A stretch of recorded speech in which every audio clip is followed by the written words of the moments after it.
श्री परमात्मने नमः। अथ पंचदशोऽध्यायः पुरुषोत्तम प्राप्ति योगः। श्री भगवानुवाच ऊर्ध्वमूलमधशाखम् अश्वत्थं प्राहुरव्ययम् छन्दांसि यस्य पर्णानि यस्तं वेद स वेदवित्। अधश्चोध्वं प्रसृतास्तस्य शाखा गुणप्रवृद्धा विषयप्रवालाः। अधश्च मूलान्यनुसन्ततानि कर्मानुबन्धीनि मनुष्यलोके। न रूपमस्येह तथोपलभ्यते नान्तो न चादिर्न च सम्प्रतिष्ठा। अश्वत्थमेनं सुविरूढमूलम् असङ्गशस्त्रेण दृढेन चित्वा। ततः पदं तत्परिमार्गितव्यं यस्मिन् गता न निवर्तन्ति भूयः। तमेव साध्यं पुरुषं प्रपद्ये यतः प्रवृत्ति प्रसृता पुराणी। निर्माणमोहाजितसङ्गदोषाध्यात्मनित्या विनिवृत्तकामाः। द्वन्द्वैर्विमुक्ताः सुखदुःखसंज्ञैः गच्छन्त्यमूढाः पदमव्ययं तत्। न तद्भासयते सूर्यो न शशाङ्को न पावकः। यद्गत्वा न निवर्तन्ते तद्धाम परमं मम।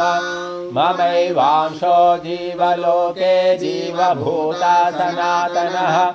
मनःषष्ठानीन्द्रियाणि प्रकृतिस्थानि कर्षति। शरीरं यदवाप्नोति यच्चाप्युत्क्रामतीश्वरः। गृहीत्वैतानि संयाति वायुर्गन्धानि वाशयात्। श्रोत्रं चक्षुस्पर्शनं च रसनं घ्राणमेव च अधिष्ठाय मनश्चायं विषयानुपसेवते। उत्क्रामन्तं स्थितं वापि भुञ्जानं वा गुणान्वितं। विमूढानानुपश्यन्ति पश्यन्ति ज्ञानचक्षुषः। यतन्तो योगिनश्चैनं पश्यन्त्यात्मन्यवस्थितम्। यतन्तोऽप्यकृतात्मानो नैनं पश्यन्त्यचेतसः। यदादित्यगतं तेजो जगद्भासयतेऽखिलं। यच्चन्द्रमसि यच्चाग्नौ तत्तेजो विद्धि मामकम्। गामाविश्य च भूतानि धारयाम्यहमोजसा। पुष्णामि चौषधिः सर्वाः सोमो भूत्वा रसात्मकः। अहं वैश्वानरो भूत्वा प्राणिनां देहमाश्रितः। प्राणापानसमायुक्तः पचाम्यन्नं चतुर्विधम्। सर्वस्य चाहं हृदि सन्निविष्टो मत्तः स्मृतिर्ज्ञानमपोहनं च। वेदैश्च सर्वैरहमेव वेद्यो वेदान्तकृद्वेदविदेव चाहम्। द्वाविमौ पुरुषौ लोके क्षरश्चाक्षर एव च। क्षरः सर्वाणि भूतानि कूटस्थोऽक्षरमुच्यते। उत्तमः पुरुषस्त्वन्यः परमात्मेत्युदाहृतः। यो लोकत्रयमाविश्य बिभत्यव्यय ईश्वरः। यस्माक्षरमतीतोऽहम् अक्षरादपि चोत्तमः। अतोऽस्मि लोके वेदे च प्रथितः पुरुषोत्तमः। यो मामेवमसम्मूढो जानाति पुरुषोत्तमं।